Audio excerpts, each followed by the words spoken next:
Inspirem-se, Vossas Excelências, queridos magistrados, neste instante em que se despedem da nossa Unicorp, naquilo que já disse Richard Bach. Ele disse certa feita que não chorem nas despedidas, pois elas constituem formalidades obrigatórias para que se possa viver uma das mais singulares emoções da vida, que é o reencontro. Palavras de Richard Bach. Enfim, é a hora em que Vossas Excelências estão fazendo as malas. É a hora da partida. Diletos colegas, novos juízes. Mas quem sabe, como diria o nosso Capinã, poeta lírico, cantor, escritor de várias músicas, Capinã tem um texto bonito, no seu lirismo musical, em que ele disse: quem sabe um dia as estradas voltarão trazendo todos para a festa do lugar. Quem sabe um dia, depois dessa pandemia, as nossas estradas se entrecruzarão aí, trazendo todos para uma festa do lugar de chegada. Pois bem, eu deveria também falar aqui a significação simbólica neste momento do encontro marcado com a cerimônia do adeus, e eu coloco entre aspas aquela expressão cunhada pela escritora e filósofa Simone de Beauvoir,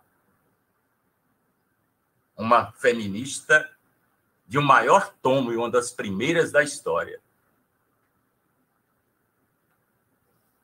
Neste instante, nós sabemos que Vossas Excelências estão recebendo o chamado da vida. E eu imagino como que o coração de cada um deve estar pronto para a despedida e para o novo começo, com ânimo e sem lamúrias. Coração aberto sempre para novos compromissos. Dentro de cada começar, mora um encanto que nos dá forças e nos ajuda a viver, segundo as palavras de Hermann Hesse, outro escritor pelo qual também eu tenho especial carinho desde a minha época de estudante de Direito. Conhecem todos, aliás, as palavras do conhecidíssimo VAT português Fernando Pessoa, para quem ele dizia que há um tempo em que precisa abandonar as roupas usadas, que não têm a forma do nosso corpo, e esquecer os nossos caminhos que nos levam sempre aos mesmos lugares. É o tempo da travessia. E se não ousamos fazê-la, teremos ficado para sempre à margem de nós mesmos. Eu estou convicto e tenho certeza absoluta de que Vossas Excelências, juízes, ora designados, não ficarão à margem de si próprios. Tanto é verdade que, neste momento em que se preparam para a nova jornada que os aguarda nas comarcas para as quais acabaram de ser designados, estão fazendo essa corajosa travessia em suas vidas particulares, de forma intimorata e destemida, mas, sobretudo, com esperança em seus corações. O escritor já disse a Alhures, maravilha, que viajar com esperança é melhor do que chegar.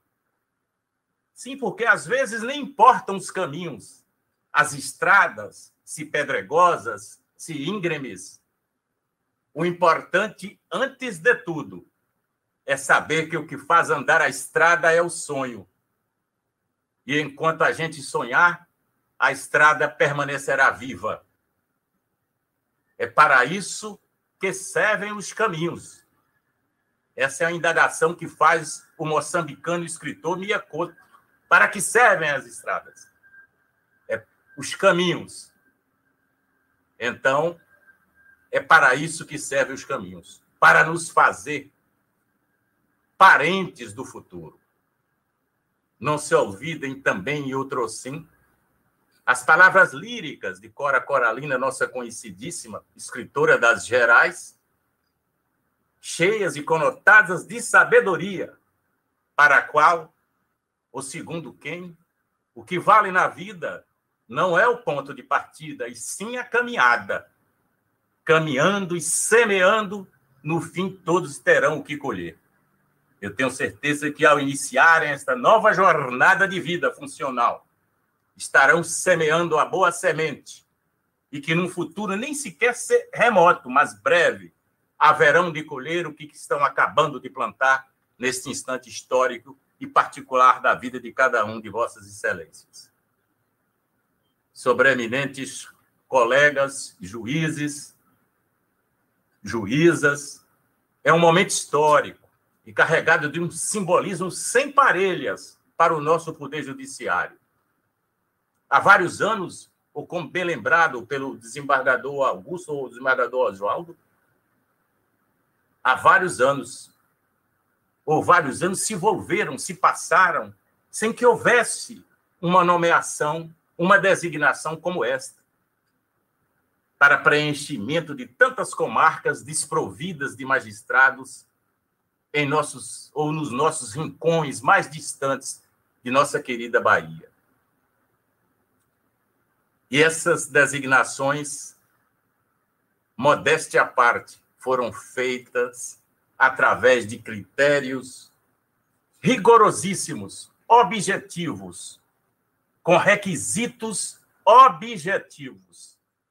Não houve interveniência espúria dali ou dacolá, não houve pedido alhures ou algures vindo de qualquer emanado ou promanado de qualquer origem.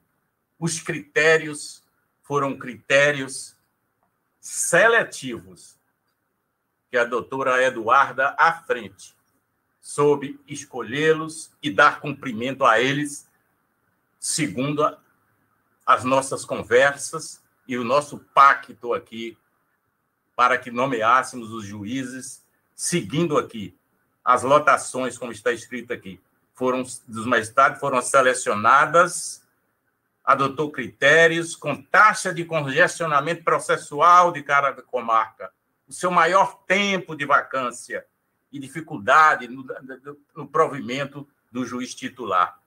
Seguiu-se também, observou-se retilínea e rigidamente a ordem decrescente da antiguidade, com base na classificação do concurso público.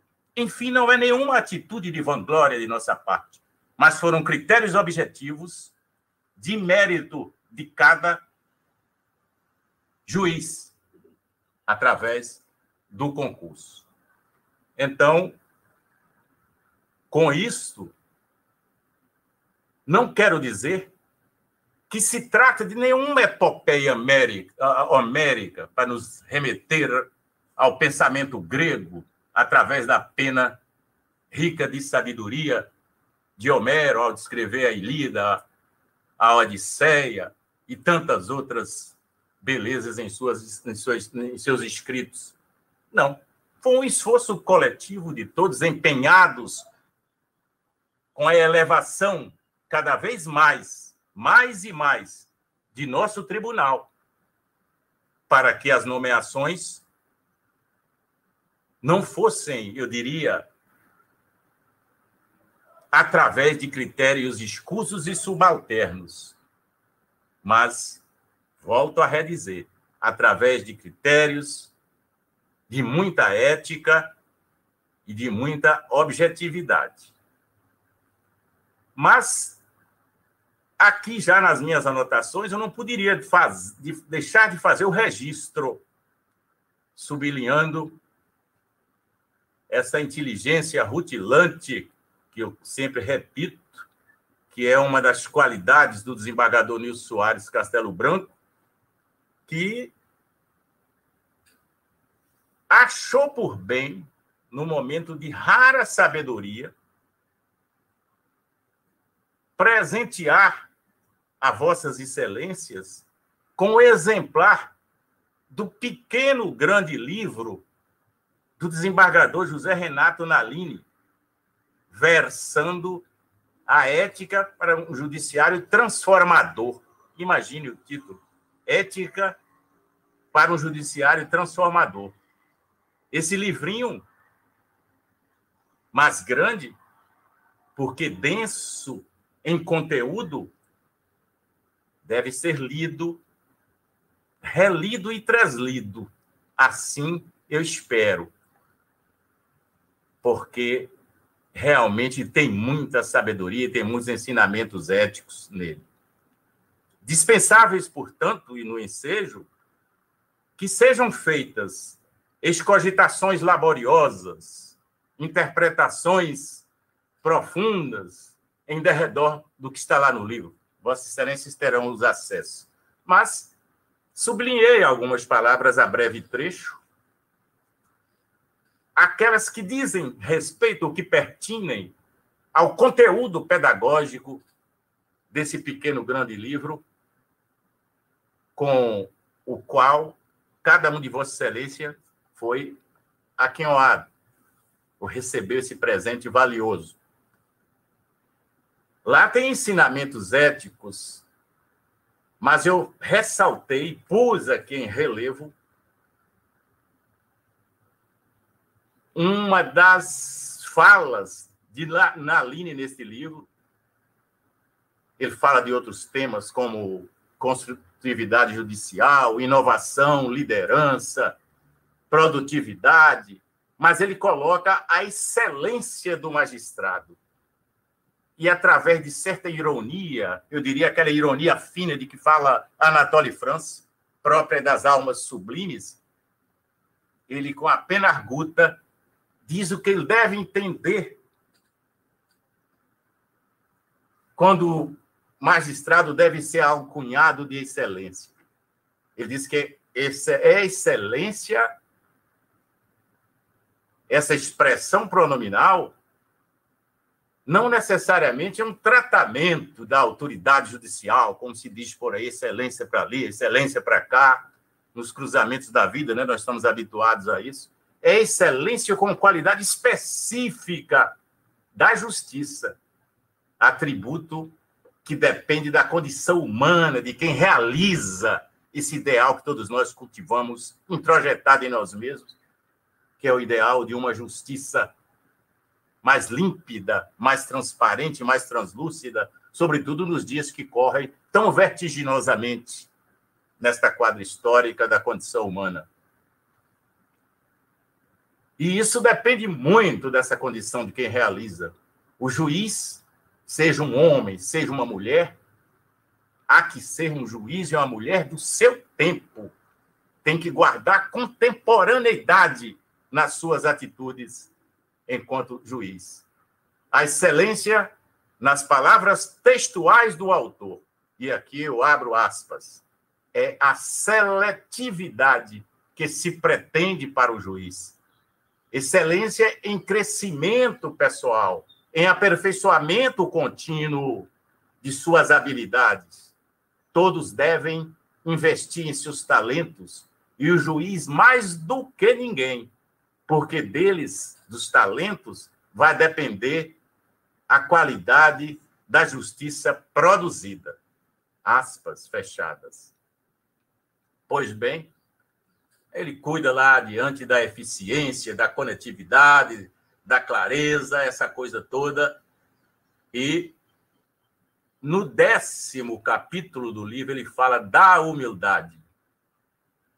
Por óbvio, eu diria, seria uma fala praticamente infinda a minha e cansativa se fôssemos aqui, ou se eu fosse aqui discorrer sobre cada capítulo do livro.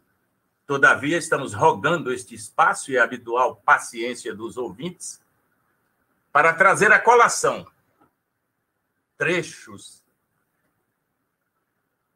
de Nalini sobre a humildade do juiz, em suas reflexões diz ele, ser a humildade, a virtude caracterizada pela consciência das próprias limitações. Equivale à modéstia, pela consciência das próprias limitações que o juiz deve ter.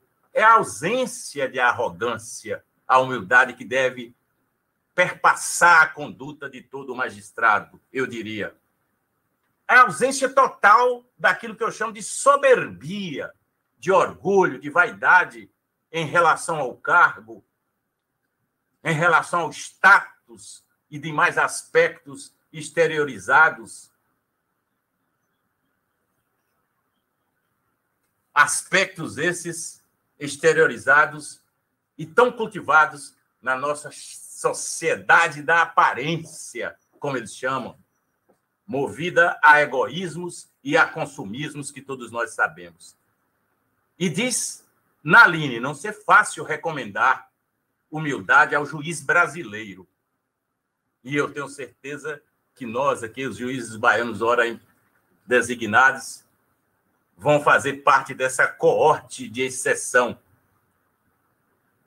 Tenho certeza de que é até dispensável recomendar que sejam humildes, buscando essa tática das homenagens, segundo ele, que envolve o cargo e a função, através de um incenso, olha a palavra utilizada, um incenso falacioso. E eu acresceria, falacioso e insincero, porque esse beijamão comum que nós vemos por aí do juiz é um incenso falacioso e insincero envolvendo os juízes. Linhas adiante, o autor adverte ao juiz para que sua autoconsciência não converta o juiz num pequeno tirano.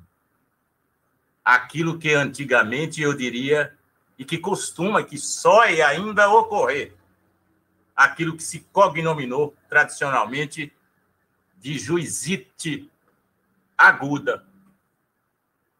Então, este livro me impressionou muito, daí eu ter gostado da escolha como se vi, eu diria, de uma espécie de um fetiche, de um amuleto a ser transmitido sabiamente, ainda que no plano simbólico e virtual, a cada um de vossas excelências. E não é só no primeiro grau, essa juizite, não. Naline coloca que também aqui nos órgãos colegiados é comum. Segundo ele, as palavras são dele.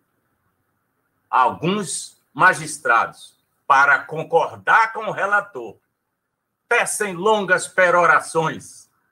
E eu acresceria discussões escolásticas, é Lorival que a gente está falando agora, cerebrinas, próprio dos escolastas da Idade Média, da Idade do Medievo, quando se discutia o sexo dos anjos, quantos camelos podiam passar no fundo de uma agulha.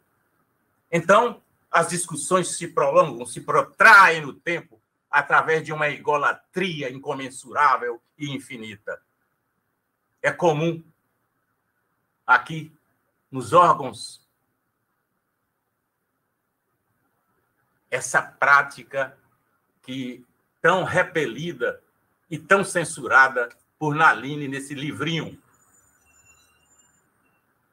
de uns que assumem essa postura magistral de quem deseja ser professor dos colegas. Eu fujo disso igual o demônio da cruz. Fico preocupado para que alguém divise em mim, ou enxergue em mim, ou vislumbre em mim esse tom pedagógico professoral. Mas só ocorrer isso, mais do que gostaríamos de que ocorresse. Em epílogo, no seu pequeno grande livro, o autor, em suas reflexões e de forma conclusiva, ele ensina, achei lapidar esse ensinamento. A ética do juiz, está aqui agora entre aspas, já não estou improvisando. é a mais auspiciosa chave de transformação do judiciário no serviço público eficiente, eficaz, que a nação merece. Pois bem, diletos colegas,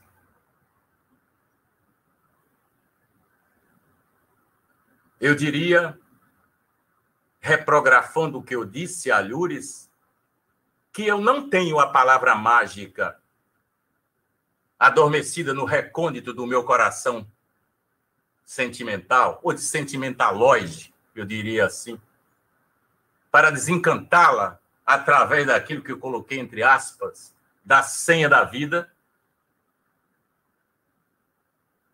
para trazer-lhes uma última lição e os últimos conselhos em suas novas funções. Sejam-me, contudo, permitidas, neste epílogo da minha fala, transmudar-lhes, ou transmitir-lhes, melhor dizendo, algumas reflexões. Estão começando agora uma nova viagem de esperança em suas vidas. Estejam sempre lembrados das palavras de Marcel Proust. Todos conhecem o grande escritor e filósofo francês, quando em sua sabedoria incontraditável, ele disse que uma verdadeira viagem de descobrimento não é encontrar nas terras, não é encontrar novas terras, mas ter um novo olhar. E é mesmo. Eu tenho certeza, estou convicto de que vossas excelências, nesta nova viagem, ora empreendida, em descobrimento da magistratura, a que agora vão dedicar-se, levarão um novo olhar para ela, levarão novas ideias, novas ações para a nossa sofrida magistratura baiana. Estou certo, ou certos estão vossas excelências, de que, como diria uma desembargadora, cujos escritos eu acho fenomenais, ela já está aposentada, mas foi das décadas de 80, 90, que ela participava de movimentos da judicatura popular e democrática, Selma Lombardi de Cato, descendente nipônica, japonesa, e que foi presidente do Tribunal do Mato Grosso. Ela dizia que sem a ação, as ideias nada significam. São como a pérola presa à concha no fundo do mar, ou como o ressoar dos tambores no deserto. Pois bem, gostaria de, parafraseando Lênio Streck, que eu chamo esse Lúcifer do bem-saber jurídico, gostaria de que vossas excelências procurassem desertar dessa cultura estándar do dia a dia, que vem acompanhando o que eles chamam de indústria, que mais cresce, a dos compêndios, dos resumos e manuais, muitos deles já vendidos em supermercados e outras casas do ramo. Eles chamam isso um verdadeiro culto prêt-à-porter do conhecimento, e que, aliás, já fora denunciado esse conhecimento prêt-à-porter há mais de 30 anos, por Luiz Alberto Vará, esse admirável filósofo do direito argentino que viveu uns tempos aqui no Brasil. Então, anotei aqui as minhas palavras finais, para que não os cansasse mais já a hora do almoço. Felizmente, ainda não a hora do sol posto. Já que, para que nós acalentemos estes tempos sombrios e tenebrosos, lúgubres desta pandemia, vamos para o epílogo da nossa longa fala, para o remate, para o zênite da nossa conversa, trazendo um pouco de poesia e falas de alguns operadores do direito que talvez não sejam tão iconoclastas no momento, demolidoras dos conceitos arraigados de dogmas jurídicos, mas na época em que elas foram escritas, elas guardavam um pouco de sabedoria nas suas entrelinhas. Vão começar agora, anotei aqui, a partir dos longínquos e distantes rincões dessa nossa querida Bahia, numa dimensão geográfica continental, que é a Bahia. Mas levem a certeza de que nenhum juiz, mais que o de primeira instância, notem bem, é testemunha tão próximo das querelas do povo, das controvérsias, dos dramas vivenciados pela sociedade. O juiz singular, lá da primeira instância, é uma autêntica testemunha ocular das misérias da vida, das dores humanas. E se o processo é em si um caderno de dores, se cada litígio que é desaguado e costuma vir aos borbotões, às mesas dos juízes, essa situação de envolvimento com o drama particular do ser humano, essa situação é mais visível, é mais sensível para os juízes que começam, que ingressam na magistratura, dada a sua proximidade com o fato sob julgamento. Nesses momentos, quando se depararem com tais circunstâncias, não se esqueçam jamais de que estão decidindo destinos humanos, liberdade, patrimônio e tantas coisas sérias. Daí porque vale a remissão às palavras e aos ensinamentos de um desembargador aposentado, que para mim é um espelho, é um paradigma, João Batista Herkenkov, do Espírito Santo. Guardo e procuro saber de cor o que ele escreve nos seus livros com tanta sabedoria. E ele, através de assertivas lapidares, ele diz que o juiz não é um mero porta-voz da lei, como queria Montesquieu. O direito não se esgota na lei.